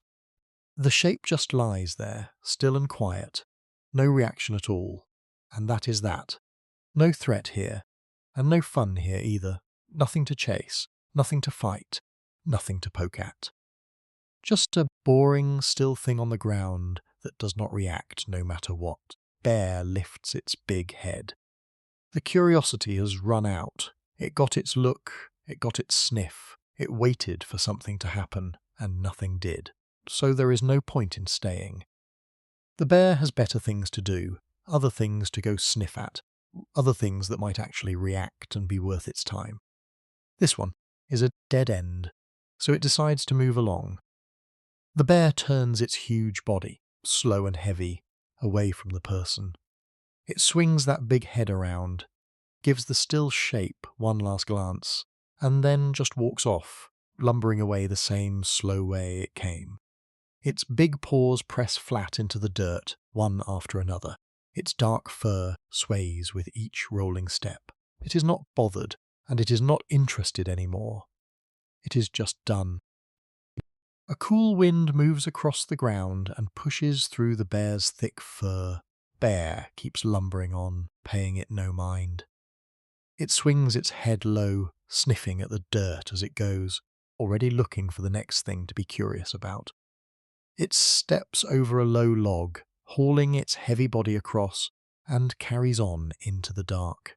Bear lumbers off across the ground, that huge dark shape growing smaller and lower as it goes. The soft, heavy fall of its paws fades away. It rounds a stand of low bushes at the edge of the dark, still sniffing the ground, still looking for something more interesting than a shape that would not react.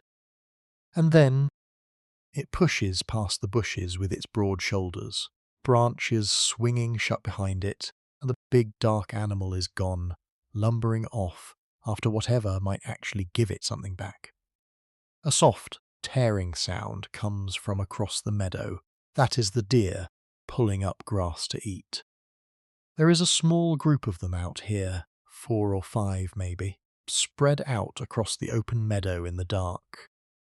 They are slender animals, with thin legs and long necks, and they move quietly through the grass, heads down, eating, now, and then one lifts its head and looks around, ears up, and then it lowers its head and goes back to eating. The soft tearing sound goes on, gentle and steady as they pull up mouthfuls of grass. The deer step slow through the meadow as they graze. They take a few steps, lower their heads, pull up some grass, chew it slow, and then take a few more steps to a fresh patch. There is no rush in them.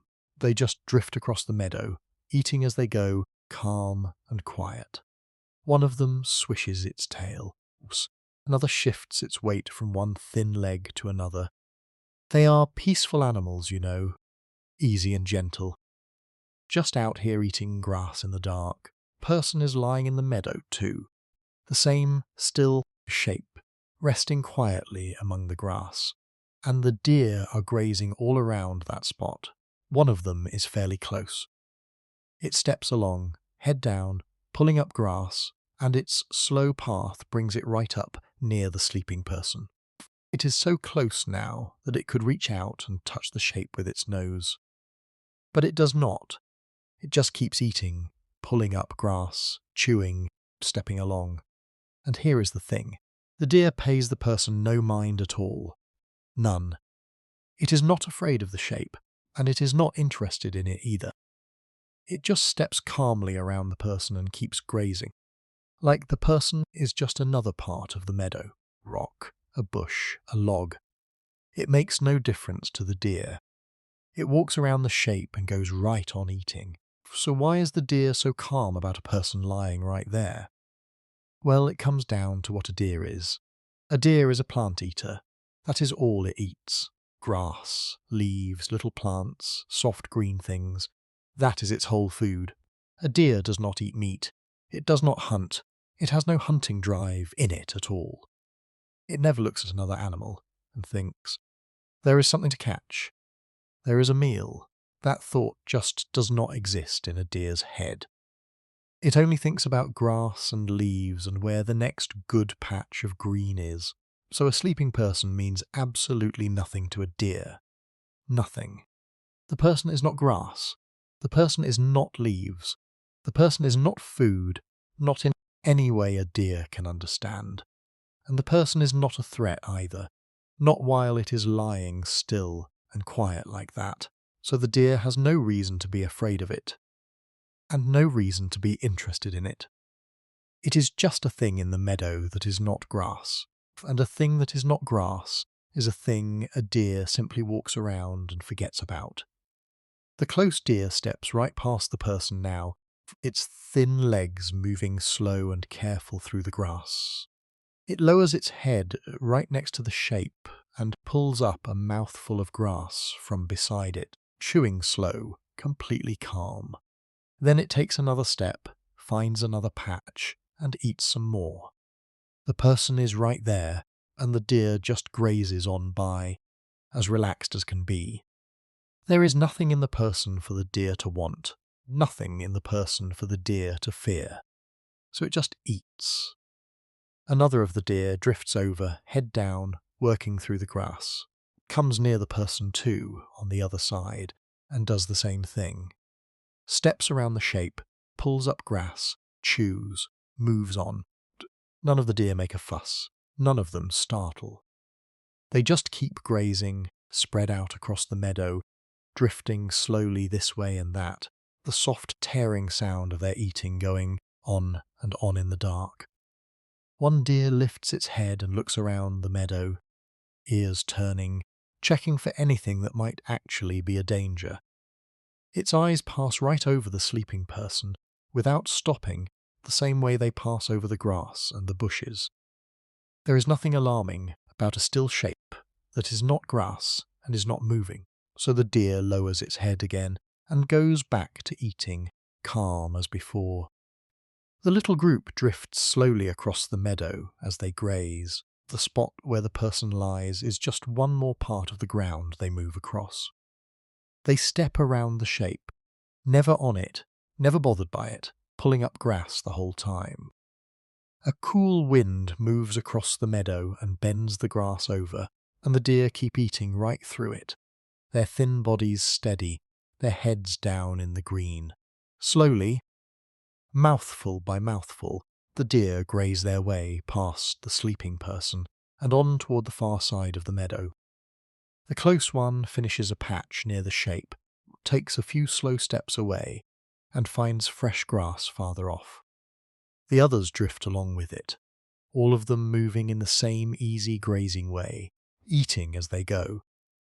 The soft tearing sound moves with them, getting a little fainter as they wander off across the open meadow.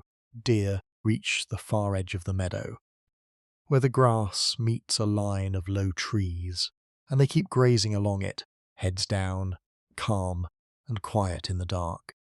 The sleeping shape is well behind them now, already forgotten, just a spot in the meadow that was not grass.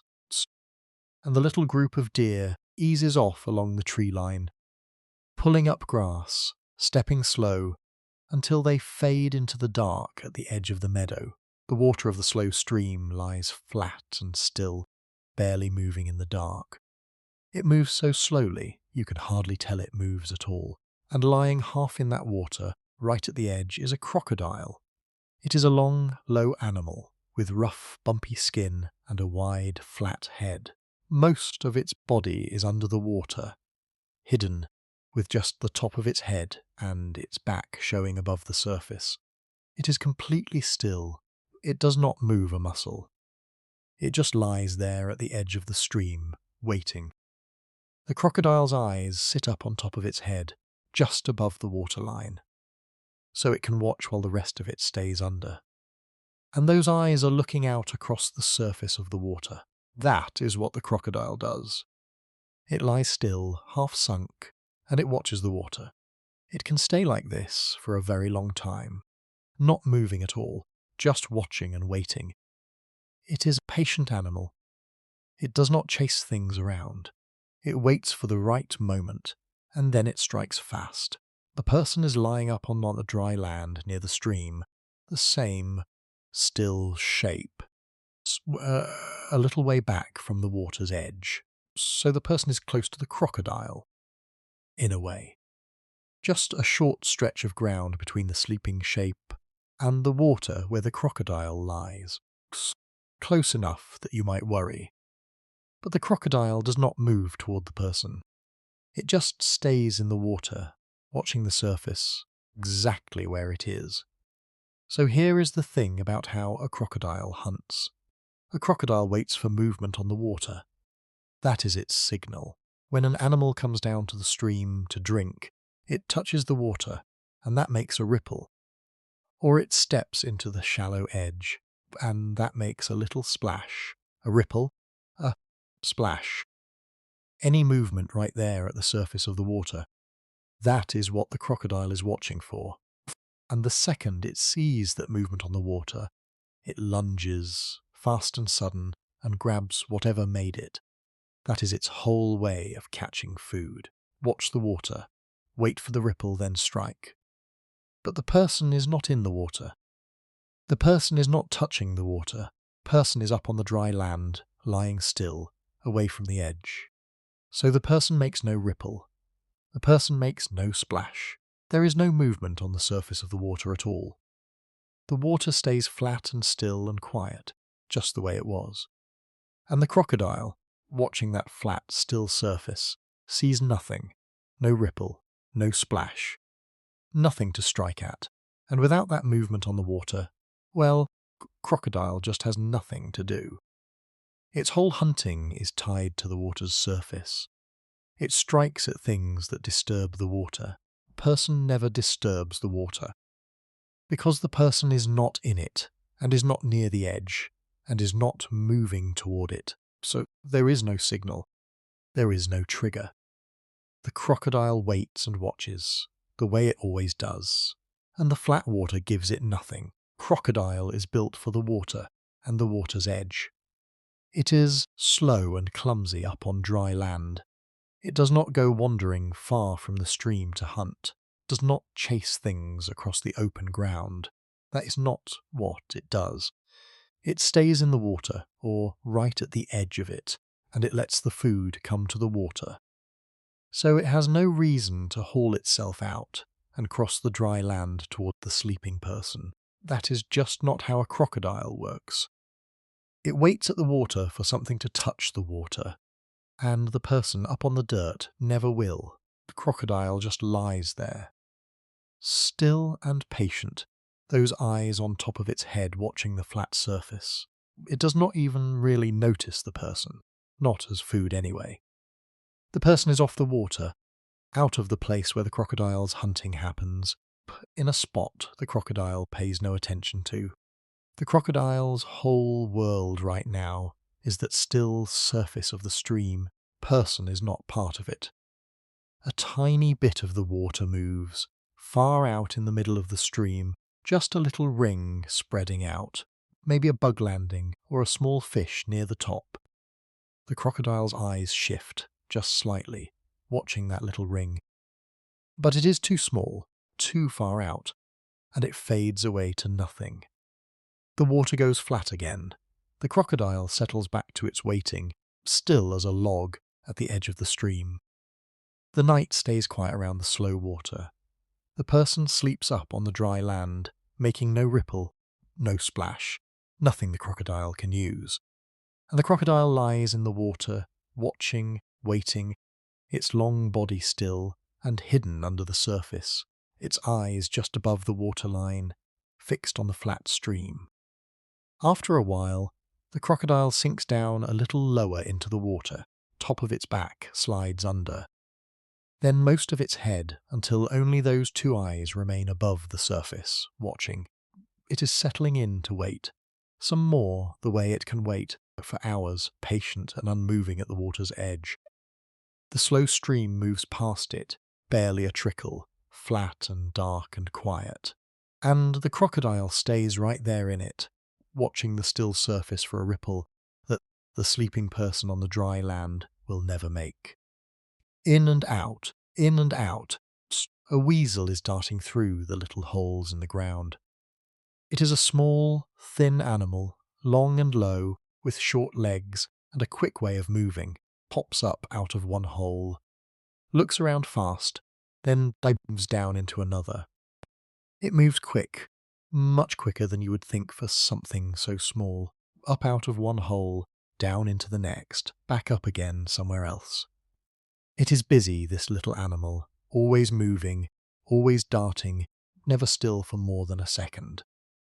The ground here is soft, and it is full of little burrows, small holes that go down into the dirt and become tunnels under the ground. There are a lot of them, all close together, whole patch of soft ground, dotted with these little openings, and the weasel knows them all. It moves between them fast, popping its narrow head up out of one, then dropping down and rushing along under the ground to come up out of another, a little way off. In and out the whole time. The weasel is hunting. That is what all this darting is about. Down in those tunnels under the ground, there are little animals. Mice, maybe, and other small things that live in burrows. And the weasel hunts them right there, down in the dark of the tunnels. Its body is built for it, you see.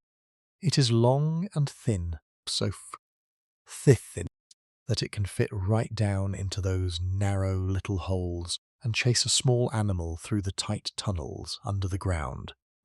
That is its whole way of catching food. It follows the small animals down into their burrows and chases them through the tunnels where they live. The person is lying out on the open ground, a little way or off from the patch of burrows. The same still shape, resting quietly on the dirt, out in the open space. And the weasel never comes that way. It pops in and out of its holes, darting all around the patch of soft ground. It stays right there with the burrows. It does not head out into the open toward the person. Not once. So here is the thing about the weasel. It only knows how to hunt one way, really. Down in the tunnels, in the tight little burrows under the ground. That narrow, dark, closed-in space is the weasel's whole hunting world. It is built for it, and it is good at it, and that is where all its food is. Chases small animals through those tunnels, and it catches them down there in the dark. That is what it does. That is the only place it knows how to hunt. And a person lying out in the open is just nowhere near that world. The open ground, out in the wide space away from the burrows, that is not where the weasel hunts. There are no tunnels out there. There is no tight, dark, closed-in space to chase something through. It is just open. And the open is not the weasel's place, so the person, lying out there in the open, is completely outside, the whole way the weasel does things. And the weasel would not even think to go after something out in the open, because going after things in the open is not something a weasel does. It is not in its way of hunting at all, so the weasel just stays with its burrows. It has everything it needs right here, in this patch of soft ground full of holes. The tunnels, the small animals down in them, the whole tight little world, it knows how to hunt. There is no reason for it to leave all that and go wandering out into the open after some big, still shape that is nowhere near a burrow. Person is just not part of the weasel's hunting at all. It is out in the open, and the weasel's hunting happens under the ground. Weasel pops up out of a hole, sits up for a second, its little head turning quick, looking around. Maybe it catches sight of the shape out in the open. But it does not go that way. It just drops back down into the hole and rushes off through the tunnel after a small animal it heard moving down there. Long, thin body slides into the narrow opening and disappears under the ground. A moment later it comes up out of a different hole, a little farther along, still hunting, still busy. In and out it goes, all around the patch of burrows. It is quick and busy, and completely caught up in its tunnels. Down one hole, along a tunnel, up another hole, it chases something through the dark under the ground, its thin body twisting along the narrow space, right where it knows how to hunt. The open ground where the person lies is just the edge of its world, a place it has no use for, a place it never goes. A little dirt trickles down into one of the holes as the weasel rushes past underground. Soft ground shifts a tiny bit here and there as the weasel moves through the tunnels below. Up it comes again, out of another opening, narrow head first, looking around quick, and then down again. It never tires of it. It just keeps darting through its burrows, hunting the small things in the tight dark spaces, the only way it knows. The weasel works its way across the patch of soft ground, hole by hole, tunnel by tunnel, getting a little farther off as it follows the small animals through their burrows, pops up out of a hole near the far edge of the patch, sits up, looks around once more, and then dives down into the dirt again. The soft sounds of it moving under the ground grow fainter as it hunts its way along. It comes up one last time at the very edge of the burrows, slips down into a final hole, and rushes off through the tunnels under the ground, away from the open space, deep into the tight, dark places where it does its hunting. One thin leg touches down on the skin of the person's arm, then another, and a huntsman spider climbs up onto the arm. It is a flat, wide spider with long legs that spread out to the sides, and it moves in that careful, spread-out way spiders move. It came up from the ground onto the still arm of the sleeping person, and now it is standing right there on the skin. Legs are spread wide, holding it low and flat against the arm. It is up close now, closer than any animal has been. Right on the person, the spider takes a step. It lifts one long leg, reaches it forward and sets it down on the skin. Then another leg on the other side. It moves slow and careful across the arm, the way a spider does, each leg placed down light and exact. It is just walking, crossing the arm, step by careful step, its flat body held low, its long legs reaching out and pulling it along, slow and steady over the skin. Now you might think, oh, spider, right there on the person, surely it will bite. But it does not. It just keeps walking across, calm and slow. And to understand why, you have to know how this spider hunts. A huntsman spider hunts small prey, little bugs, little insects, things much smaller than itself, and the way it knows to strike is movement. The prey has to move. When a little bug scurries by or wriggles or darts across the ground, that quick small movement is what sets the spider off. It feels that movement, it sees that little thing moving, and it strikes fast to catch it, and is the trigger. A small thing moving says to the spider, there is prey, grab it. But the person is not moving. The person is perfectly still, lying there, the arm completely motionless under the spider's feet. There is no quick little movement. There is no wriggle, no scurry, no dart. Just a flat, still surface, holding completely steady. And to the spider, that still surface triggers nothing at all. There is no movement to set off the strike. So the strike never happens. The thing that would make the spider bite, a small, quick movement, is just not there. So the spider does not see prey here. It does not feel prey here. It just feels a big, flat, still surface under its legs, holding steady, not moving. And a big, still surface is not food to the spider. It is just something to walk across, like a leaf or a rock, piece of bark. The spider crosses leaves and rocks and bark all the time, without biting them, because they do not move and they are not prey. And the still arm is just the same to the spider, a surface, thing to walk over on its way somewhere. Nothing to strike at, because nothing moved. The spider pauses in the middle of the arm. It stops, spread wide, resting there for a second on the skin. Maybe it is feeling the surface under its feet, checking it, but it feels only stillness, no little movement anywhere, no sign of prey. Just the flat, steady surface, holding completely still beneath it. So there is nothing to do here, nothing to catch. The spider holds for a moment longer, and then it decides to move on. It lifts a leg and reaches forward again, and starts walking once more, slow and careful, across the rest of the arm. Step by step, each long leg placed down light and exact on the still skin, calm about it.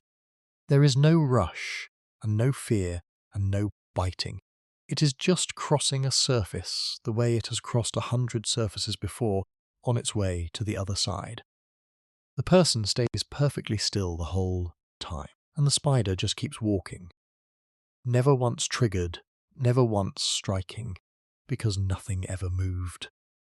The spider reaches the far side of the arm now, where the skin curves down toward the ground, pauses again at the edge, legs spread wide, feeling ahead with its front legs for what comes next.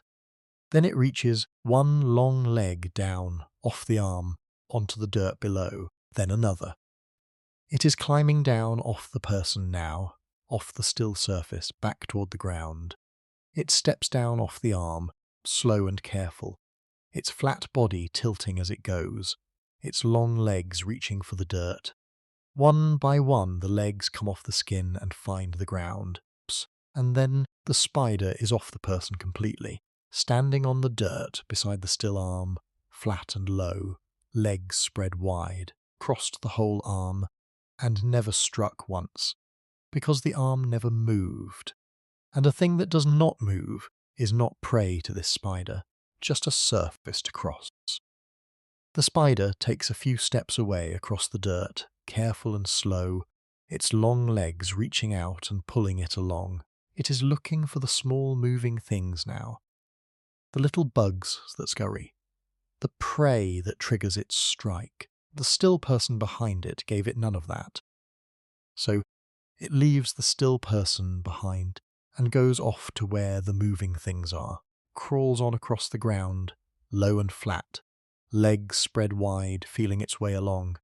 It comes to a small stone and climbs up over it, slow, and down the other side, the same careful way it crossed the arm. Then it keeps going, across the dirt, into the dark, hunting for movement, for the quick little things that would set off its strike.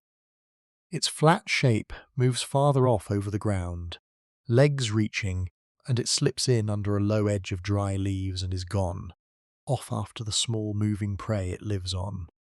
A long, thin line of ants is crossing the ground, one behind another, in the early light. These are the smallest creatures of the whole night, tiny little ants, each one no bigger than a grain of rice. And there are so many of them, all walking in a line, nose to tail, thin, dark thread of them moving slow and steady across the dirt. They go one after another, all following the same path, whole line creeping along together over the ground. The ants move in a careful, orderly way. Each ant follows the one in front of it, stepping where it stepped, turning where it turned. The line bends a little here, straightens out there, but it stays a line the whole time, every ant keeping to the same path. They carry on like that, slow and steady, the little legs of all those ants moving together, the thin line inching its way across the dirt in the slowly thinning dark. The person is lying on the ground, the same still shape, right across the path the ants are taking. So the line of ants comes creeping along the dirt, straight toward the sleeping person, getting closer and closer to the still shape lying in their way. And you might think the ants would climb up onto the person, crawl all over the shape. But that is not what happens. When the line of ants reaches the person, it bends, it turns to the side and goes neatly around the shape, every ant following, the whole line curving around the person and then carrying on the other side. So how do the ants know to go around? Well, here is the thing about ants. Ants follow trails, smell trails. When an ant finds food, walks back to the nest and leaves a little smell behind it on the ground. As it goes, a trail of scent. Then the other ants smell that trail and follow it, walking along the scent path, right to the food and back. That is how the whole line works. Every ant is following the smell trail laid down by the ants in front. The trail leads to food, and the ants just follow it, step by step, nose to the ground, reading the scent. And the person is not on the trail. The person is not part of the smell path the ants are following. The person is not food, and the person does not smell like the trail. The person is just a big thing lying across where the trail goes. So to the ants, the person is just an obstacle, a big lump in the way, like a rock or a fallen branch or a clump of dirt sitting on their path. When ants come to a big thing in their way, they do not climb all over it or stop and worry about it. They just go around it. The trail bends around the obstacle, and the ants follow the bent trail around one side and back to the path on the other side. That is all the person is to the ants. An obstacle on the trail, something to walk around. The ants are not interested in the person. They are not afraid of the person. They are just following their smell trail to their food. And the person happens to be sitting in the way. So the line curves around the shape, the same way it would curve around a rock, and keeps right on going to wherever the food is. The front of the line reaches the edge of the person and turns. The lead ants feel the trail bend, and they follow it around the side of the shape. Every ant behind them does the same.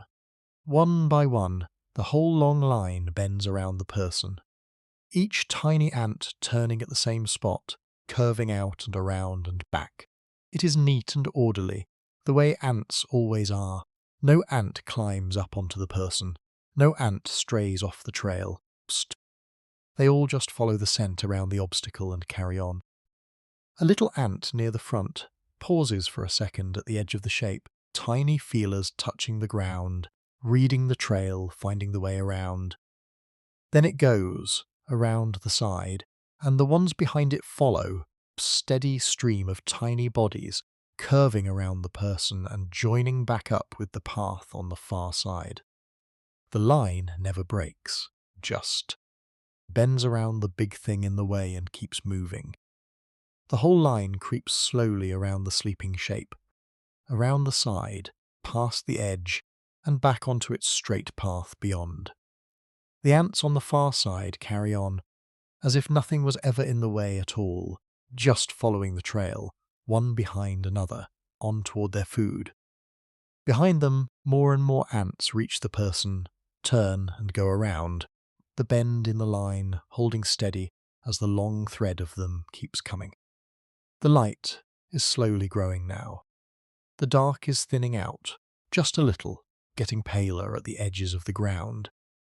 You can see the tiny ants a bit more clearly now, the thin, dark line of them moving over the dirt, curving around the still shape and going on.